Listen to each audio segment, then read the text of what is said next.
Very good morning, class. Now, today I am going to start new chapter, and the chapter name is Work, Energy and Power. ये chapter class 9th में भी है और ये chapter class 11th में भी है।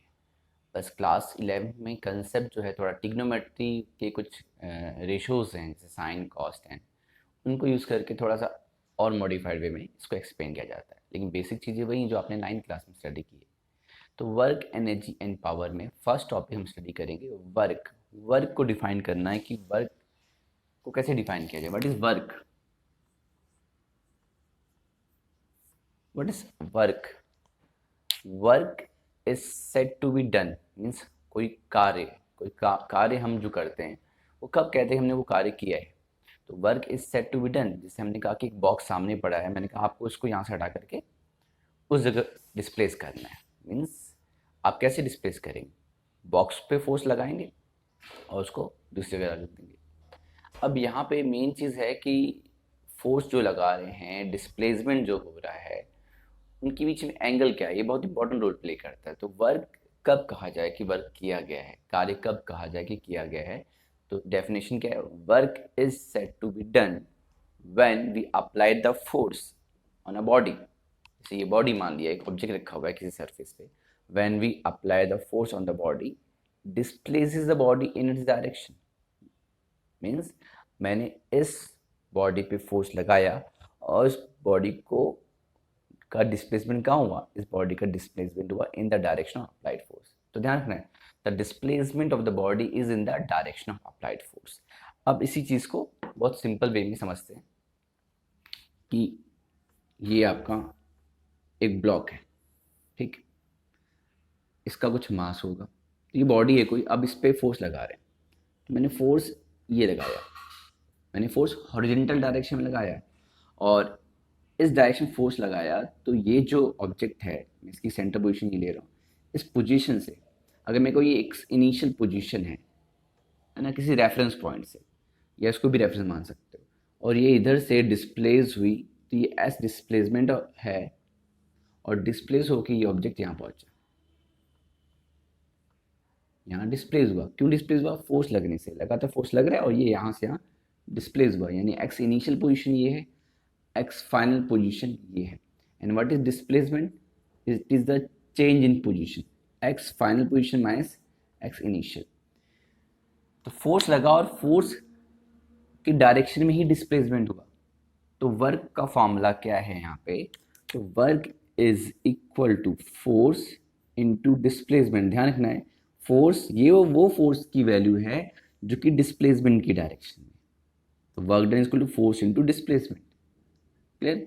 तो work is said to be done when the force applied on the body displaces the body in this direction. तो फोर्स इनटू डिस्प्लेसमेंट कर देंगे, अब वर्क डन आ जाएगा। बट अगर फोर्स इन द डायरेक्शन ना लग के कुछ एंगल से लगे, तो ये कंसेप्ट है आगे, क्योंकि क्लास 9 के बच्चे टिग्नोमेट्री तो 10th में स्टडी करते हैं, तो इनको कैसे समझ आएगा? दैट वाई मैंने यहाँ पर एडिशनल नॉलेज के लिए टिग्नोमेट्री का एक वीडियो जो मेरी आप प्लेलिस्ट में देख सकते हो, मैंने समझाया क्लास 10 के अकॉर्डिंग, सो डेट कि 9th में जो बच्चे हैं पहले से प्रिपरेशन कर रहे हैं, है ना, फाउंडेशन कोर्स के अकॉर्डिंग, जैसे बड़ी कोचिंग्स में आपसे बहुत ज़्यादा पैसे लिए जाते हैं इसी चीज़ के लिए, कुछ नहीं, वो 11th का कंसेप्ट 9th में बता देते हैं। बट अगर आपको कुछ बच्चों को एडिशन पढ़ना है, तो वो आप ट्रिग्नोमेट्री वाला, रेशियोज वाला कंसेप्ट देख लेंगे आप, और फिर आप स्टडी करेंगे। बाकी जो 11th के बच्चे हैं उनको तो आइडिया है ट्रिग्नोमेट्री का। तो मैंने क्या कहा कि देखो, फोर्स मैंने ऐसे लगाया, ये फोर्स कुछ एंगल से लगाया, और डिस्प्लेसमेंट की डायरेक्शन ये है, दिस इज डायरेक्शन डिस्प्लेसमेंट। तो वेक्टर क्वांटिटी पे एरो लगा देते हैं, displacement is vector, force is vector, and this is the angle between force and displacement. ठीक है? तो जो फोर्स का, अगर मैं इसको यहाँ ट्राइंगल कंप्लीट करूँ, एक ट्राइंगल बन रहा है और आप ट्रिग्नोमेट्री लगा सकते हैं राइट ट्राइंगल के अकॉर्डिंग। तो अगर ये फोर्स हो गया और जिससे एंगल बनता है उस राइट ट्राइंगल का वो बेस होता है, ये हाइपोटेन्यूज हो गया और ये परपेंडिकुलर हो गया। तो जो फोर्स का कंपोनेंट डिस्प्लेसमेंट की डायरेक्शन में होगा वो क्या होगा? क्योंकि डिस्प्लेसमेंट तो ऐसे हो रहा है ना, मैंने इस टेबल को, अगर यहाँ मेरे सामने टेबल है, मैंने फोर्स लगाया तो ऐसे थोड़ी आएगी, वो डिस्प्लेस ऐसे हो जाती है। तो यानी फोर्स ऐसे लगाए तो वो बॉक्स ऐसे डिस्प्लेस हुआ, तो किस डायरेक्शन में है? इस डायरेक्शन में, हॉरिजॉन्टल डायरेक्शन, बट फोर्स तो मैंने ऐसे एंगल से लगाया। तो जो फोर्स का जो कंपोनेंट होता है डिस्प्लेसमेंट डायरेक्शन में, एफ कॉस थीटा होता है। ठीक है। जो कोसाइन एंगल होता है, कॉस एंगल होता है, जिसको कोसाइन एंगल कहते हैं, वो होता है बेस अपॉन हाइपोटेन्यूज। तो हाइपोटेन्यूज अगर आपका एफ यानी फोर्स रिप्रेजेंट कर रहा है तो बेस होगा आपका एफ कॉस थीटा। तो यानी यहाँ पे वर्क डन का फॉर्मूला जो डेफिनेशन है वो क्या कहता है, फोर्स जिस डायरेक्शन में लगे उस डायरेक्शन में डिस्प्लेसमेंट हो तो वो फोर्स लिया जाएगा। तो यहाँ फोर्स क्या लिया जाएगा, एफ कॉस थीटा। तो फोर्स का वो कॉम्पोनेंट जो डिस्प्लेसमेंट की डायरेक्शन में, तो work done equal to force का वो कॉम्पोनेंट जो displacement direction, force into displacement. तो now this is F F S cos theta. आप यहाँ पे देख सकते हो कि force vector quantity, displacement vector quantity, cos is angle between the force and displacement. तो ये वर्क डन का एक फॉर्मूला आया, ठीक है। और इसी फॉर्मूले को आप क्या लिख सकते हैं, आपने वेक्टर स्टडी किया है क्लास 11 में, वेक्टर के अकॉर्डिंग अगर force vector displace vector cos angle है तो ये फोर्स वेक्टर डॉट प्रोडक्ट होता है डिस्प्लेस वेक्टर। कॉस के लिए डॉट प्रोडक्ट होता है, साइन के लिए क्रॉस प्रोडक्ट होता है। तो डॉट प्रोडक्ट से, इसको कहते हैं डॉट प्रोडक्ट है, और डॉट प्रोडक्ट से जो क्वांटिटी आती है वो स्केलर क्वांटिटी होती है। दैट वाई डॉट प्रोडक्ट को स्केलर प्रोडक्ट भी कहते हैं। तो dot product is also known as scalar product. तो वर्क डन यहां से कैसे आया, dot product of force and displacement.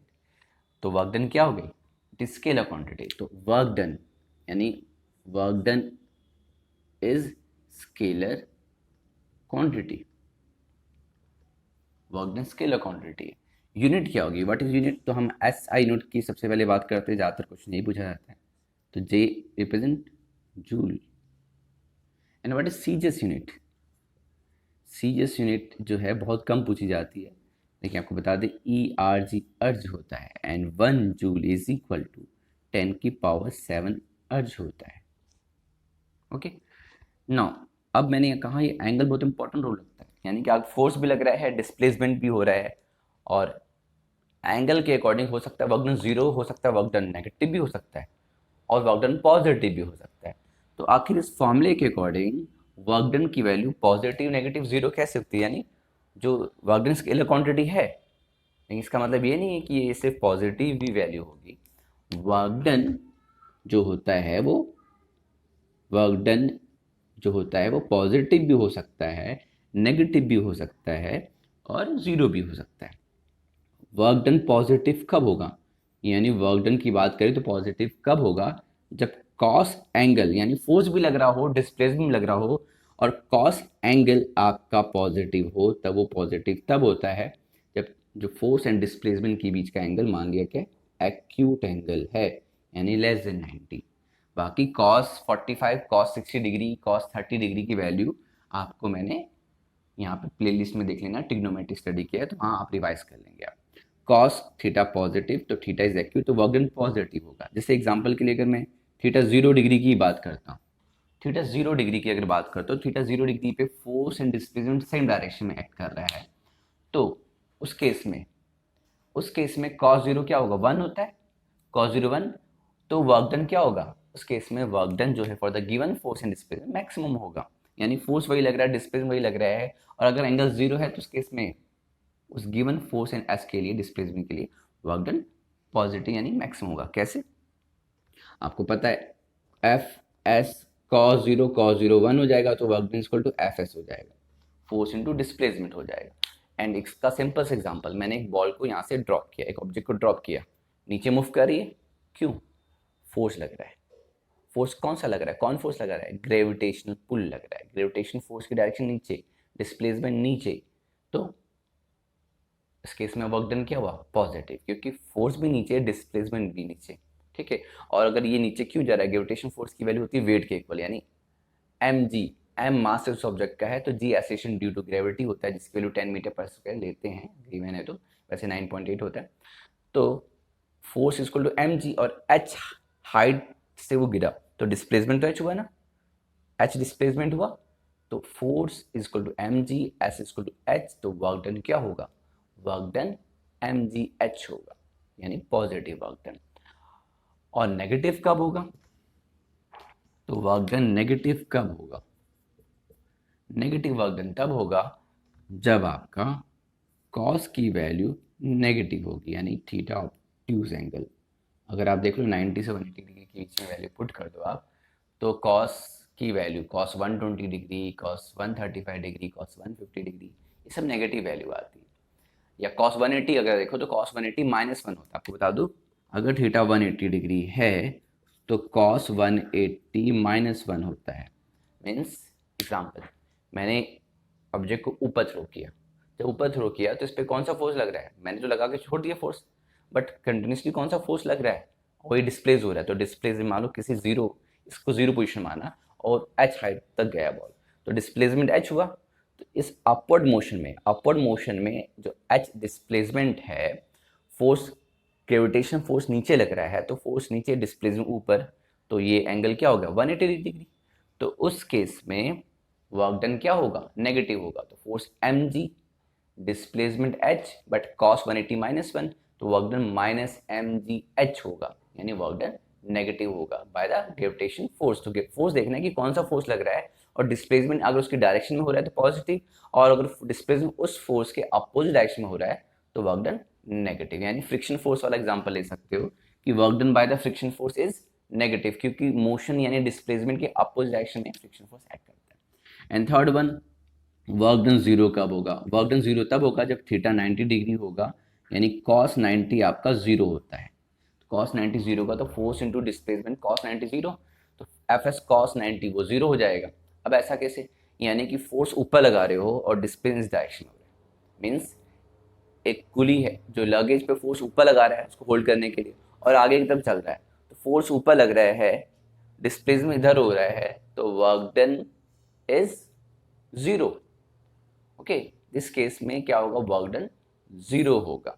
और भी आपको बता दूं, क्लास 10th में आपने मैग्नेटिक फोर्स पढ़ा है, तो मैग्नेटिक फोर्स किसी चार्ज को सर्कुलर पाथ में मूव कराती है।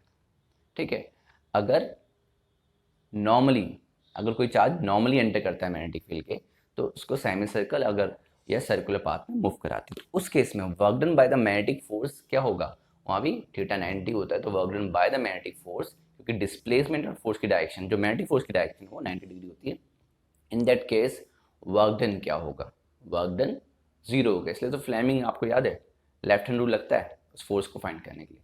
तो work done by the magnetic force वहाँ पे जीरो होगा। तो यानी अगर थीटा 90 है तो वर्क डन जीरो होगा। तो क्लियर हो गया वर्क डन का कंसेप्ट, कि वर्क डन क्या होता है, फॉर्मूला क्या होता है, डॉट प्रोडक्ट से आता है, स्केलर क्वांटिटी है, यूनिट, वर्क डन पॉजिटिव कब होता है, जीरो कब होता है, और नेगेटिव कब होता है। इस वीडियो को जितना आप देखेंगे कंसेप्ट उतना ही क्लियर होगा। Okay class, thank you.